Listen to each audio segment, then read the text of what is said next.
Hi, welcome to another episode of Look Ma No Hands. My name is Linda, and on this program I talk about crochet and the books I'm reading and shows I'm watching, movies that I've seen, things that are going on in my life, and occasionally I do a segment called Fancy Footwork, where I show how I've learned to do various activities using my feet since I was born without arms. So this week you can see I'm wearing something, not really a garment, more just an accessory. I've been making some can cozies. I'm not sure if I like the length of the lanyard right yet, so I might have to go back to the drawing board on this one, but just been testing out a pattern that I'm trying to come up with, just a little like hands-free device, so when I'm out at like a bonfire, now that the cooler weather has come in, or if I'm at a picnic and I want to be able to kind of walk around with my beverage, I can put it into the cozy on this lanyard and be able to move around and not have to be anchored to a table where my drink can be set. So just a little something that I've been tinkering around with, trying to come up with a device for myself. As I've always said, one of the things I love about crochet is being able to take a concept and kind of modify it and turn it into something that's useful for me and something that I enjoy. So yeah, I have this one, and then I made one with a slightly longer lanyard that also has, like, since it's too long, a little knot in the lanyard part. And then I made another one that does not have the lanyard attached to it, but rather hardware that I could clip maybe like a purse strap or some other kind of strap onto it, and that would make the lanyard part adjustable. So like I said, just kind of tinkering around with the idea, trying to figure out what's going to be the best way to design this concept. So that's what I've been working on this week, since it's something that I'm coming up with on my own without any kind of a pattern to work from. It's not a lot to show for it, but just 3 little pieces so far that I've been working on, and like I said, probably back to the drawing board, trying to figure out the right length for the lanyard part, because what I'd like to be able to do is make sure that it's long enough to go over my head, but also not so long that I can drink from it without having to find a place to sit to kind of reach the container. I want to be able to put a straw in there and just drink hands-free, since I am hands-free. So yeah, that's what I've been working on. What I've been reading this week, 2 very different books. The first one was The Breakup Pact, which was kind of a romantic comedy type of book. It is by Emma Lord, and it was very lighthearted. The concept was that the 2 main characters both experienced a really public breakup, and they are both childhood friends, so they kind of come together and make a pact that they're going to try and win back, or maybe even exact revenge on their exes by pretending to be together and kind of take away from the embarrassment of their public breakups. So being that they have a little bit of like a past and a history with one another, they kind of know each other's best points. Like they know what the other one's favorite things like just like you would imagine childhood friends just know each other. So they have all these little like inside jokes and things, and all of what they're doing does end up really getting under the skin of their respective exes. The ex-boyfriend of the main character, is not real happy with the fact that the breakup pact is kind of overshadowing his public embarrassment of our main character, and he tries to further embarrass her by like reigniting the storyline of how he dumped her, and like he's trying to make himself look good by even trying to like apologize for what he did, trying to say that he knew it was wrong and this and that, and then also kind of blowing up the whole breakup pact thing by saying that she and the old friend are only doing what they're doing to get back at the exes. And yeah, everything just kind of blows up. Of course, there's all the ups and downs of like, it's a pact, so they're not really supposed to have real feelings for each other, but as things go along, as in any kind of rom-com situation, what started out as just like, oh, let's pretend we're together, starts to kind of evolve into real feelings, and that becomes a real problem. So it was just a really fun, lighthearted type of storyline. A lot of the shared history between the two main characters is just enjoyable. It's just easy to read, so I really like this one. So if you're into romantic comedy type stories, The Breakup Pact by Emma Lord was a very good one. So yeah, there's that. And then basically doing like a big 180 on this, I just finished Reckless Girls by Rachel Hawkins. This is more in like the thriller genre. It starts out with our main character Lux experiencing a good deal of like family drama and trauma with the death of her mother, and her estranged father being nowhere near any kind of supportive father in that experience. She's a younger woman in her 20s, so not really ready to be out on her own, in my opinion. Being in your 20s, it's just a very hard time just to be out there in the world with no one to kind of anchor you. So she's off trying to like have some semblance of order in her life at a time when things are just not going good for her. So she ends up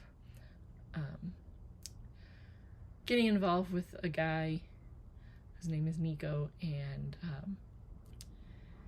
she thinks he's a really great guy, like he's just very sensitive, and she realizes that he's quite wealthy, and because of his wealth he's able to kind of live life a little bit carefree.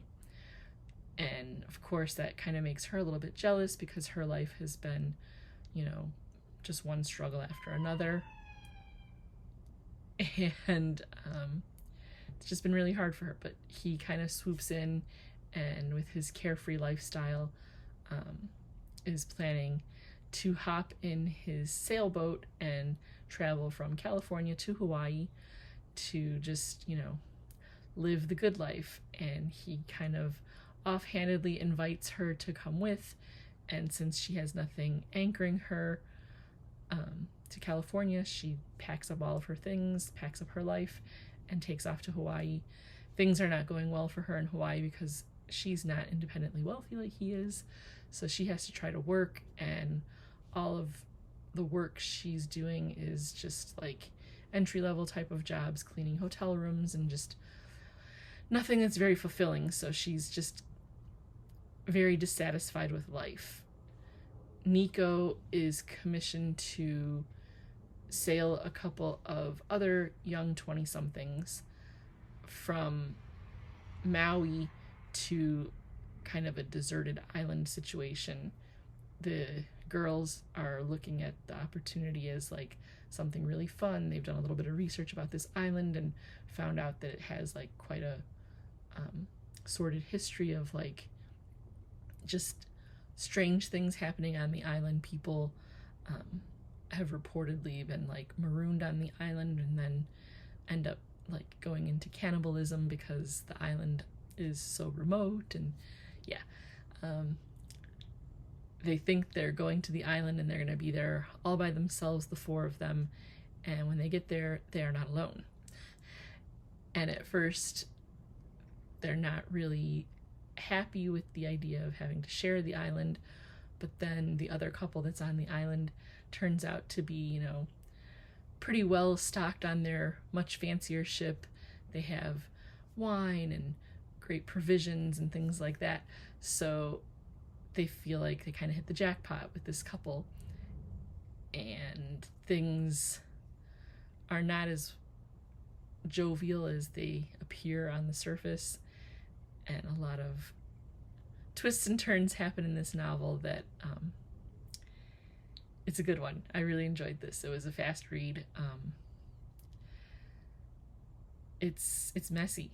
Like there's just a lot of stuff that happens in this novel, and what goes from being like a very idyllic, peaceful time on this deserted island where there's like waterfalls and little lagoons and all kinds of like really great places to hang out. Each character's story unfolds to make the others question their intentions, and they start not getting along, and it's a lot. There's so much stuff that goes on in this book, and if you're like really intrigued by thrillers and like all of the twists and turns of a storyline that show like interconnections of characters, and yeah, there's a lot to unpack with this one. So if you like thrillers, I would definitely recommend this one. It's just very intense. I could picture this one being turned into a film and being a really fantastic movie. The other day, when I listen to the audiobooks, I get, or even when I read a book, my mind's eye sees the things that the author is explaining and describing in the book. So I said, when I get back to the house to watch my audiobook, and Tim laughed at me. He goes, to watch your audiobook? I said, you know what I mean. Okay, like my brain just sees a picture, so I'm listening and I'm watching at the same time. So my brain makes the movie for me. So that's why I always think like, ooh, this book would make a great movie. So this one would make a great movie. Reckless Girls by Rachel Hawkins. And that's all I've been reading this week. I'm kind of busy with doing some other things outside of the studio, and not having as much time to read or crochet or do all the other fun things because I've got some fun things that I've been working on. So yeah.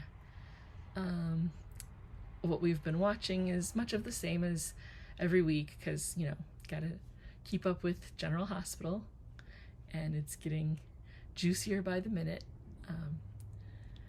The week ended with the teaser of Who Shot Drew Kane. So it's leaning towards who I thought it was, but if you know anything about anything, they will switch things up in a heartbeat on the soap operas. So I think I have it figured out, but I also see some twists and turns possible that they could yank the rug out from under us and totally surprise us with something. So I'm hoping it's who I think it is, but we'll have to wait and see. Dancing with the Stars was good again this week. Another cut was made that we were happy with. My mom's been watching it with us too. Well, not together, but like she watches it at her house, we watch it at our house, and then we talk about it. She didn't necessarily agree with us for who got cut this week, but definitely saw that kind of, being one of the earlier cuts that were made. She just didn't think it would have been this week. So it is what it is. Yeah. And then we've been watching Golden Bachelor, and it's been a little harder to watch this season because they have started twisting it into kind of the way things go with the original Bachelor series, where they have to find a villain, and I kind of liked the more lighthearted direction that they did with the first few seasons of Golden Bachelor and Golden Bachelorette. So a little disappointed in how the network is twisting things up a little bit, but other than that, it seems to be going pretty good. I always like when they do like the one-on-one date, and how all the women in the house are kind of rallying behind whoever gets the one-on-one to help get them ready for their date. That's kind of a refreshing little thing to see in Bachelor world. So yeah. And then shifting gears this week was so much fun. There was a scene where they were talking about almost like theme nights for dinner time, which is so funny because my mom and I had literally just had that conversation the night that the show airs. We were talking about what we were going to plan for dinner, and I was saying, I think since it's Wednesday, we'll do Waffle Wednesday. And then that's what they were talking about on the show. So when I was watching with Tim, I said, I bet you Grandma's at her house right now watching this and just splitting her gut laughing because we just had this conversation because they were talking about Taco Tuesday and Waffle Wednesday. And so sometimes we get a little silly at our house and decide to go like theme nights for dinner. So we do have occasional Taco Tuesdays, and for quite a while after we first bought our waffle maker, we made Waffle Wednesday like a weekly thing and had waffles for dinner. And we would do different kinds of waffles, where sometimes the waffles would be like just your traditional like butter and syrup and like breakfast type of waffles with bacon and eggs and all that kind of good stuff. And then sometimes we get creative and do like bacon cheddar waffles, or we'll do chicken and waffles, or we've even used our waffles with gyro and tzatziki sauce to make gyro waffles. Instead of using pita, we use the waffle for the bread. So yeah, we just do all kinds of fun and crazy waffle dinners. So there's that. And then we watched 911, and they always have the season opener be a little bit wacky, and this season is definitely on that wacky list. I think they said it's going to be a 3-part series or season premiere. So the first part left a little to be desired. Like, I don't know, I just felt like it was just a little bit too far out there. But I still love all my characters. They're lots of fun. So there's that. And then decided to go ahead and give a little watch to 911 Nashville, since that's a new series starting up, and it has some of the same vibe as the original, so I might stick with it. I don't know. They kind of threw it in the Thursday night lineup right between 911, which I love to watch, and Grey's Anatomy, so there's that hour block that I'm like kind of stuck, like, do I stick with it and watch that hour, or do I take a break for an hour and do something else and then come back for Grey's? So yes, I watched the whole 3-hour block of primetime TV on Thursday night, and try really hard not to miss an episode of Grey's.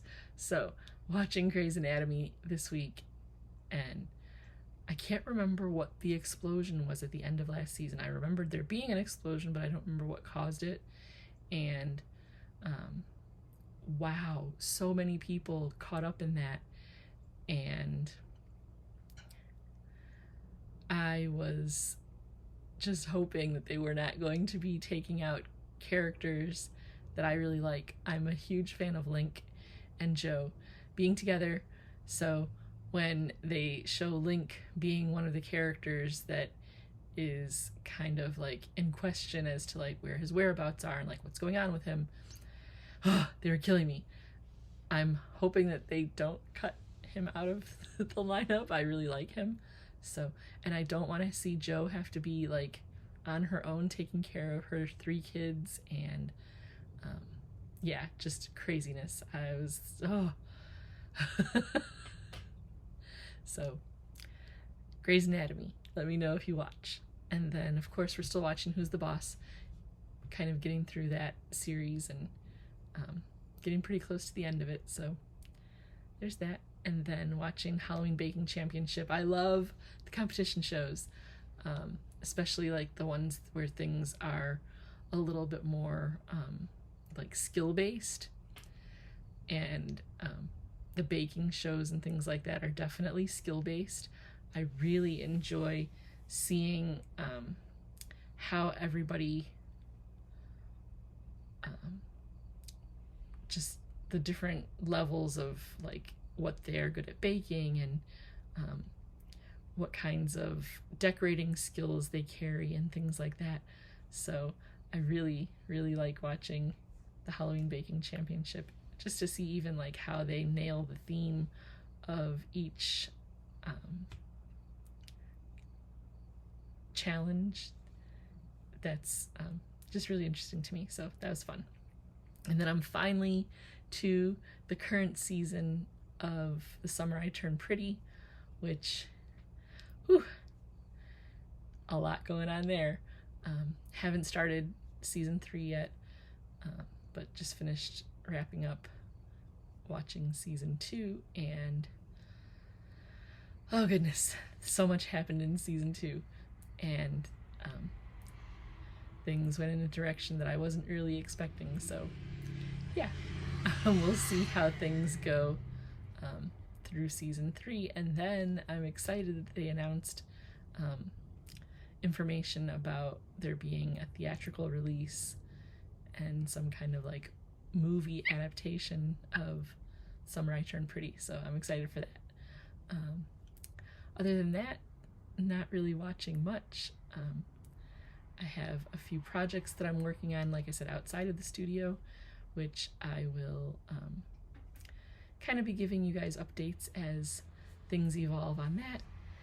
And you'll have some bonus content coming up in the next couple of weeks. So yeah, it's exciting things happening in Look Ma No Hands world. So just stay tuned so you can see what all has been going on. Like I said, there's a lot going on, which has been taking me outside of the studio, and